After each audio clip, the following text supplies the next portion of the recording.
आज हम लोग ट्रिकोमेट्रिकल रेशियो पढ़ने जा रहे हैं जो मैथमेटिक्स का पार्ट है और ये एडवांस मैथ में जनरल कॉम्पिटिशन एडवांस में होता है। और ऐसे देखें तो एकेडमिक में ये 10th क्लास से शुरू होती है। तो आइए हम शुरू करते हैं ट्रिकोमेट्रिकल रेशियो अगर वर्ड यहाँ हमें दिख रहा है, इसका मतलब रेशियो जो निकाला जाता है वो दो पार्ट में निकाला जाता है। किसी भी चीज़ के दो पार्ट या दो से अधिक पार्ट के बीच में रिलेशन को निकाला जाता है। तो यहाँ पर ट्रिकोमेट्रिकल रेशियो इसका मतलब है जरूर है होगा, जाहिर होगा कि दो पार्ट के बीच एक रेशियो को डिनोट करेगा। इसके लिए हम क्या करते हैं, एक राइट एंगल ट्रायंगल लेते हैं। राइट एंगल ट्रायंगल में एक एंगल 90 डिग्री का हो जाता है और इसके सामने हाइपोटेनस होता है और ये परपेंडिकुलर होता है और नीचे बेस होता है।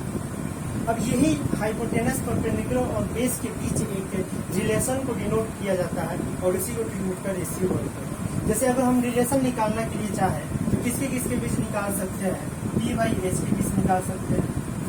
दूसरा अगर देखें हम रेशियो निकालेंगे तो D/H के बीच निकाल सकते हैं। तीसरा अगर देखें तो D/D के बीच निकाल सकते हैं। और इससे ज़्यादा क्या कर सकते हैं कि H/P के बीच निकाल सकते हैं। उससे ज़्यादा देखेंगे तो H/B के बीच निकाल सकते हैं और B/D के बीच निकाल सकते हैं। अब इस 6 के अलावा कोई भी रेशियो संभव नहीं है ट्रिकोमेट्रिकल में बनाने के लिए, इसलिए हम यही 6 को ही हम पढ़ते हैं और इसी 6 का एक नामकरण दे दिया गया है, जिसे हम जैसे अगर यहाँ देखें P/H को तो यहाँ साइन थीटा दिया जाता है। साइन थीटा कुछ नहीं है, बस P/H के बीच एक रेशियो को डिनोट करने के लिए साइन थीटा नाम दिया जाए अगर यहाँ थीटा है। इसी तरह से B/H का cos थीटा होता है और P/D का tan थीटा होता है। अब अगर यहाँ हम देखें तो जस्ट इसकी अपोजिट H/B है और यहाँ P/H है, तो जाहिर है कि साइन थीटा का ही अपोजिट ये H/B है और इसको जो नाम दिया जाता है वो कोसेक थीटा दिया जाता है। और cos थीटा का B/H है और H/B है, तो इसको हम सेक थीटा नाम देते हैं। और tan थीटा का P/B है और इसको B/P हम नाम देते हैं, तो ये cot थीटा हो जाता है।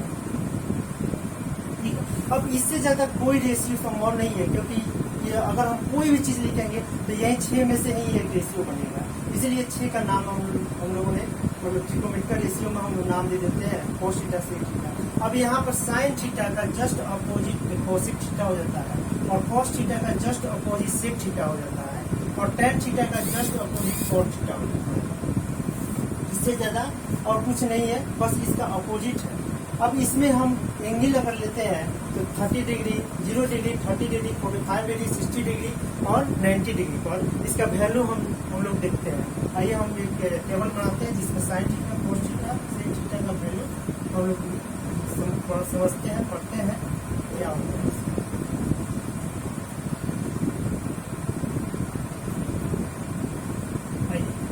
यहाँ 0 डिग्री, यहाँ 30 डिग्री, यहाँ 45 डिग्री, यहाँ 60 डिग्री और यहाँ 90 डिग्री।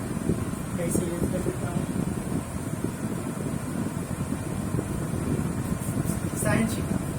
अगर साइन थीटा 0 डिग्री हम देखें तो 0 डिग्री का वैल्यू एक मैं ट्रिक बताता हूँ जिस ट्रिक के थ्रू आप याद कर सकते हैं साइन थीटा का वैल्यू 0 डिग्री पर क्या होता है। जैसे 0 डिग्री है तो यहाँ 0 लिख देते हैं, यहाँ 1 लिख देते हैं, यहाँ 2, यहाँ 3 और 4 और नीचे क्या करिए 4 से भाग दीजिए सब और इसका रूट अंडर कर दीजिए। अब जो वैल्यू आएगा वही इसका वैल्यू हो जाएगा साइन थीटा का। जैसे साइन थीटा अगर हम लिखेंगे तो इसका वैल्यू क्या हो जाएगा 0 हो जाएगा, इसका वैल्यू क्या हो जाएगा 1/2 हो जाएगा, इसका 1/√2 हो जाएगा, इसका √3/2 हो जाएगा और इसका 1 हो जाएगा। यानी कि साइन 0 डिग्री का वैल्यू 0, साइन 30 डिग्री का वैल्यू 1/2 और साइन 45 डिग्री का 1/√2 और साइन 60 डिग्री का √3/2 और 90 डिग्री का 1। अब जस्ट इसके अपोजिट अगर cos थीटा लिखेंगे तो cos थीटा का वैल्यू हो जाता है 0 डिग्री पर 1, 30 डिग्री पर √3/2, 45 डिग्री पर हो जाता है 1/√2 और 60 डिग्री पर हो जाता है 1/2 और 90 डिग्री पर हो जाता है 0। यानी कि इसका वैल्यू साइन थीटा का वैल्यू एक इंक्रीजिंग ऑर्डर में रहता है, तो कॉस थीटा का वैल्यू एक डिक्रीजिंग ऑर्डर में रहता है। इसका वैल्यू डिक्रीज करता है, इसका वैल्यू इंक्रीज करता है।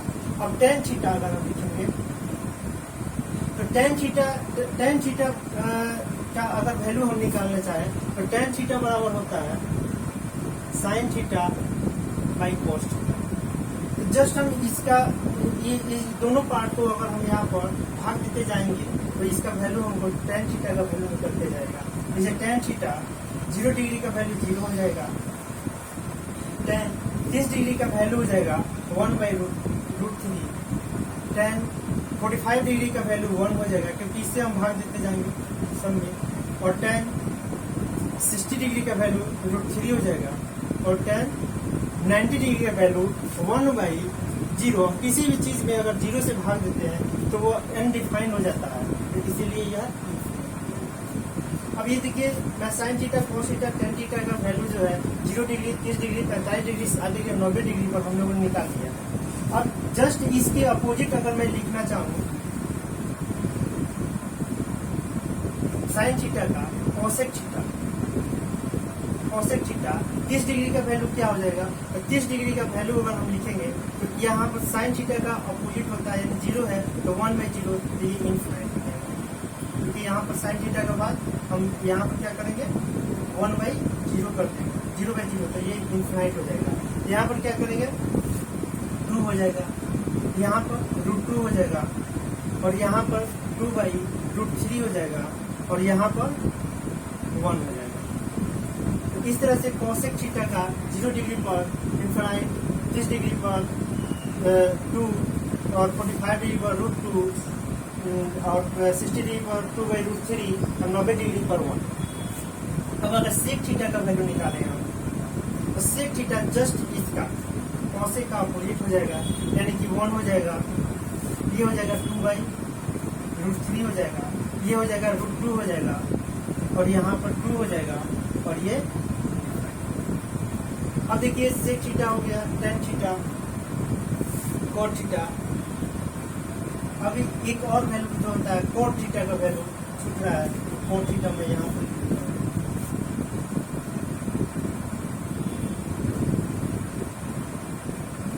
कॉट थीटा, अगर कॉट थीटा कॉट 30 डिग्री का वैल्यू देखे तो कॉट 30 डिग्री में 40 डिग्री में 0 है तो ये इनफिनिट हो जाएगा, यहाँ पर √3 हो जाएगा, यहाँ पर 1 हो जाएगा, और यहाँ पर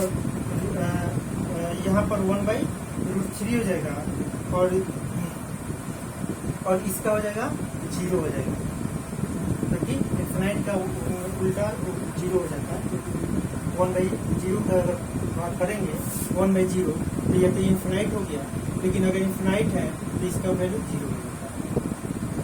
ओके, तो क्लियर है यहाँ तक। हम लोगों ने ये वैल्यू देख लिया, और sine theta cos theta tan theta का 0 से लेकर के 90 डिग्री तक का वैल्यू देखते हैं। अब मैं एक चीज आप लोग बता दूं कि 90 डिग्री तक ही क्यों देखते हैं, इससे ज्यादा वैल्यू क्यों नहीं हम देखते हैं इसको, और इससे ज्यादा क्यों नहीं, इससे ज्यादा भी वैल्यू हम लोग याद रखते हैं और देखते हैं। क्योंकि अगर मैं एक यूनिट सर्किल पर देखूं तो मैक्सिमम जो एंगल होता है वो 360 डिग्री का होता है। अगर मैं यहाँ पर एक यूनिट सर्किल ले लेता हूँ तो यहाँ पर अगर यहाँ पर एंगल बनाया जाएगा तो 360 डिग्री का एंगल बनता है, यानी कि 360 डिग्री। लेकिन हम लोग 90 डिग्री नहीं देखते हैं। जैसे मान लीजिए राइट एंगल ट्रायंगल है, यहाँ पर हमने एक राइट एंगल ट्रायंगल बना दिया, यहाँ 90 डिग्री है, और यहाँ पर अगर मान लीजिए 30 डिग्री है तो ये हो जाएगा, यहाँ पर 60 डिग्री बन जाएगा। लेकिन अगर मैं इसकी इंक्रीज करते जा रहा हूँ, जस्ट इसको मान लीजिए मैं यहाँ पर कर दिया, ये 60 डिग्री हो गया, यहाँ पर इसको और बढ़ा दिया, ये 90 डिग्री हो गया। जब ये 90 डिग्री हो गया तो यहाँ भी 90 डिग्री, और जब एक पैरेलल एक प्लेन पर दो लाइनों के बीच 90 डिग्री का एंगल हो जाता है, तो ये दोनों एंगल एक दूसरे के पैरेलल हो जाते हैं। और जब ये दोनों एंगल एक दूसरे के पैरेलल हो गए, जैसे यहाँ पर ये एक थ्योरम है जो कि हम लोग आगे पढ़ेंगे, और मैं इसको प्रूव करूंगा कि अगर यहाँ दोनों एंगल अगर 90 डिग्री का हो जाएंगे तो इसका मतलब है कि ये दोनों पैरेलल हो जाएगा। और जब ये पैरेलल हो गया तो यहाँ पर ट्रायंगल का फॉर्मेशन होने के लिए आपको तीसरा एंगल, क्योंकि यही दोनों मिलकर के 180 डिग्री का हो गया, तो तीसरा एंगल जाहिर सी है कि 0 डिग्री होगा। और जब हम लोग पहले भी पढ़ चुके हैं या आप लोग पहले भी देखे होंगे कि दो पैरेललों के बीच का जो एंगल होता है वो 0 डिग्री होता है। तो 0 डिग्री तो हो गया, तो एक तो ट्रायंगल का फॉर्मेशन यहाँ तक मैक्सिमम संभव है 90 डिग्री। लेकिन अगर 90 डिग्री से ज्यादा हम 95 डिग्री कर देते हैं, यहाँ पर हम 95 डिग्री कर देते हैं, तब तो ये पैरेलल होगा नहीं, यहाँ से ये इंक्रीज कर देगा इधर में और ये कभी ट्रायंगल का फॉर्मेशन नहीं हो पाएगा। तो इसीलिए हम लोग साइन अगर 90 डिग्री का वैल्यू ही मैक्सिमम वैल्यू पर काउंट करते हैं। अब आइए मैं आप लोग दिखाता हूँ कि साइन अगर 90 डिग्री यहाँ पर हो मैं अगर बनाता हूँ यहाँ पर ट्रायंगल और यहाँ पर ये रेडियस r ले लेता हूँ, यहाँ पर x एक्सिस है, ये x और ये x डैश, ये y और ये y डैश। यहाँ पर अगर मैं थीटा लेता हूँ और ये अगर ये थीटा 90 डिग्री हो गया तब तो ठीक है, फर्स्ट क्वाड्रेंट में हो जाएगा। लेकिन अगर थीटा 90 डिग्री से ज्यादा होता है तो ये सेकेंड क्वाड्रेंट में चला जाएगा। फर्स्ट क्वाड्रेंट, ये सेकेंड क्वाड्रेंट, ये थर्ड क्वाड्रेंट, ये फोर्थ क्वाड्रेंट। जैसे यहाँ 90 डिग्री से ज्यादा होगा ये फोर्थ क्वाड्रेंट में चला जाएगा। और मान लीजिए कि यहाँ पर एक ट्रायंगल बन गया, यहाँ 90 डिग्री हो गया और ये थीटा हो गया, यानी कि अगर ये सेकेंड क्वाड्रेंट में जाता है तो यहाँ पर ट्रायंगल का फॉर्मेशन तो होगा नहीं। तो इसलिए जब यहाँ पर ट्रायंगल का फॉर्मेशन नहीं होता है तो इसी नीचे में एक ट्रायंगल बना दिया जाता है जो कि इसके सिमिलर होता है। मैं इसकी सिमिलरिटी को प्रूव करूंगा, क्योंकि आप देखेंगे यहाँ y हो जाता है और यहाँ x, और यहाँ पर ये नेगेटिव x हो जाता है क्योंकि x एक्सिस में नेगेटिव, और ये y पॉजिटिव हो जाएगा और यहाँ r हो जाएगा। अब आइए मैं देखता हूँ यहाँ पर साइन 90 डिग्री से ज्यादा हो जाए। पहले मैं चाहता हूँ साइन 90 डिग्री से कम अगर वैल्यू है तो वो किस में चेंज करके जाता है। जैसे साइन अगर मैं यहाँ लिखूँ साइन थीटा, थीटा यहाँ लेता हूँ तो साइन थीटा बराबर होता है p बाई एच। p का वैल्यू अगर यहाँ देखें तो y और h का value r, y by r। और यहाँ कोस थीटा अगर लिखता हूँ तो कोस थीटा का होता है b बाई एच, और b का वैल्यू है x और h का वैल्यू r। टेन थीटा, और टेन थीटा का वैल्यू जो है यहाँ पर अगर मैं लिखूंगा तो p बाई b और b का वैल्यू y और b का value x, y by x। यहाँ तक तो ठीक है। अगर यहाँ थीटा है, अगर मैं थीटा साइन 90 माइनस थीटा कर दूँ तो वैल्यू क्या हो जाएगा। जैसे यहाँ पर आइए मैं एक ट्रायंगल बनाता हूँ, राइट एंगल ट्रायंगल, और फिर मैं आपको मेजरमेंट करके बताता हूँ कि अगर थीटा है तो ठीक है, लेकिन 90 माइनस थीटा होगा तो क्या है, ये वैल्यू कन्वर्ट किस में हो जाएगा। जैसे यहाँ थीटा हो गया, ये 90 हो गया, ये 90 माइनस थीटा हो जाएगा, ठीक है। अब यहाँ पर ये p हो गया, ये h और ये b। अगर यहाँ साइन थीटा लिखता हूँ तो मैं ये लिख देता हूँ p बाई एच, क्योंकि थीटा इसके लिए ये p है। अगर मैं यहाँ पर साइन 90 माइनस थीटा करता हूँ तो साइन 90 माइनस थीटा के लिए मैं ये एंगल का लूंगा, और जब ये एंगल लूंगा तो इसके सामने ये p हो जाएगा, और इसके ये p के p जो है वो b में कन्वर्ट हो जाएगा। और जब मैं 90 माइनस थीटा लिया हूँ तो इसके लिए क्या हो जाएगा, यहाँ पर p बाई एच, और p बाई एच अगर मैं लिखता हूँ तो यहाँ पर p और h का r, और ये p किसके बराबर है तो b के बराबर, यानी b बाई एच। और यही b बाई एच जो है यहाँ पर इसके बराबर है cos थीटा का। तो मैं यहाँ पर लिख सकता हूँ 90 माइनस थीटा cos थीटा। अब देखिए जब मैं 90 माइनस थीटा अगर देखो तो किस में कन्वर्ट हो गया, cos थीटा में जाकर कन्वर्ट हो गया। इसी तरह से मैं हर एक अगर ट्रीटमेंट का रेशियो देखें तो किसी न किसी में कन्वर्ट हो जाता है। जैसे अगर मैं यहाँ 90 माइनस थीटा लिया हूँ, अगर मैं कोस 90 माइनस थीटा लेता हूँ तो ये किस में कन्वर्ट होता है, आप देखिए कोस 90 माइनस थीटा। अगर मैं यहाँ कोस 90 माइनस थीटा लेता हूँ तो इसका हो जाता है बी बाई एच, और बी किसके बराबर है, बी बाई एच हो गया, और बी किसके बराबर है, पी के बराबर है पी बाई एच, और पी बाई एच कहाँ है, यहाँ पर है, और इसके लिए क्या है, साइन थीटा है। तो अब हम यहाँ कह सकते हैं कि कोस 90 माइनस थीटा इसके बराबर हो जाएगा, साइन थीटा के बराबर हो जाएगा, और sine 90 minus theta cos theta के बराबर हो जाएगा। तो इसीलिए ये कन्वर्ट हो जाता है, क्योंकि 90 माइनस थीटा जब लिखते हैं तो यहाँ पर ये थीटा का जो है मेजरमेंट वो बदल जाता है, पहले यहाँ था अब यहाँ चलाता है, तो वो कॉस 10 में कन्वर्ट हो जाता है। अब देखिए कॉट थीटा का मैं बताता हूँ।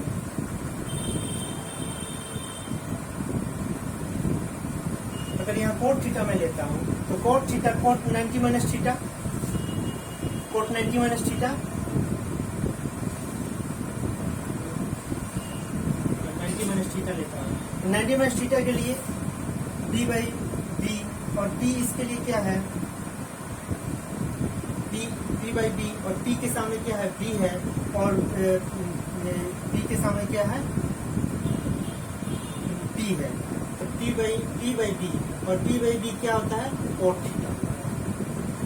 तो इसलिए ten 90 minus theta cot theta में कन्वर्ट हो जाता है। क्लियर है। अब मैं यहाँ तक आप लोगों को बता दिया हूँ साइन 90 माइनस थीटा किस में कन्वर्ट होता है, और साइन थीटा का वैल्यू क्या होता है, और साइन थीटा का वैल्यू 1 से लेकर 90 तक मैंने पढ़ लिया है हम लोगों ने। अब मैं अगले क्लास में आप लोगों को बताऊंगा कि 90 से जब ज्यादा एंगल होगा साइन 90 प्लस थीटा तो उसका वैल्यू क्या होगा। तो इसके लिए हम नेक्स्ट वीडियो में आप